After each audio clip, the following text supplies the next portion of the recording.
You know, I think it's really important to show you guys that mixing is not difficult. Learning how to mix is fucking difficult. Really difficult. But mixing, once you know how to do it, is kind of like breathing. You just listen, and once you're, high enough level at it, the shit tells you what to do. And you've done it enough times that you can just listen to something and go like, oh, okay, that sounds better. Boom. And you move on. So, but it takes so long to get those instincts built up that way. And, but the thing that you've got to recall and remember is most things coming out of a box already sound really good and don't need much of anything, drums included.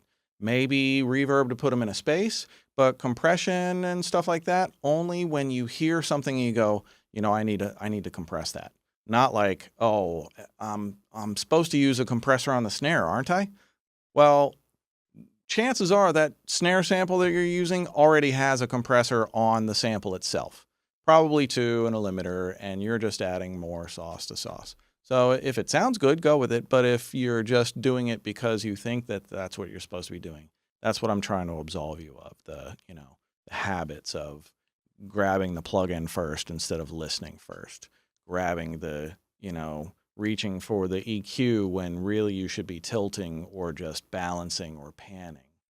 And as you get better at mixing, you realize like these are the things that level you up. I was very lucky early on to the studio that I was at had a bunch of rooms and a bunch of high level people in and out mixing all the time. And I got to watch Andy Wallace mix when I was like 23, 24 years old. I got to watch Mike Fossenkemper, who was amazing back then. I got to watch Prince Charles Alexander, who was amazing.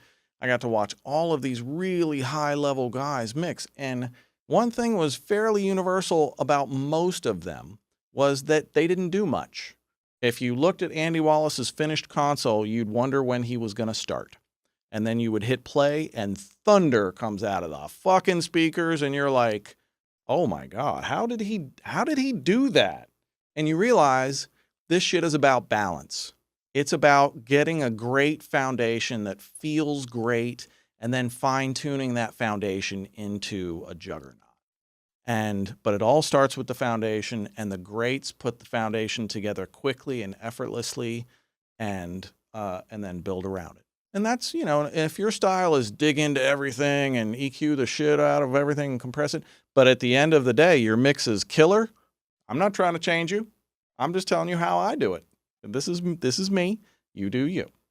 And if anything that I'm showing you helps you, then incorporate that into your style and tell your friends. Tap them into the next mixing night. All right, let's see what else we got.